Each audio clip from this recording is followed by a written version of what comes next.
In this video, I want to demonstrate how to add a feature control frame for geometric tolerance, such as these three shown here.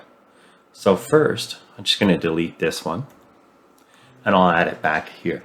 So I want to add to the datum B a feature control frame. So I'm going to come up here and select geometric tolerance from my annotation ribbon. I'm going to move down here and click to place it. Now if I try and place it somewhere where it can't go, I'll get the red circle with a line through it, letting me know that's not appropriate. So I'm just going to click here because this applies to datum B surface. And next I want to choose what type of GD&T I want. Well, I want perpendicular relationship. And then I can set my range. I'm going to set it to 0.02 of an inch.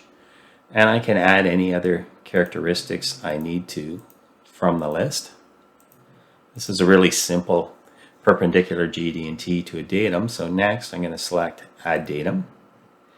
Right away it populates datum A. And that's the only datum I want for this feature control frame. So I'll select done. And here I have my GD&T feature control frame with the geometric tolerance of 2 thou. Surface B must be perpendicular to A within 2 thou.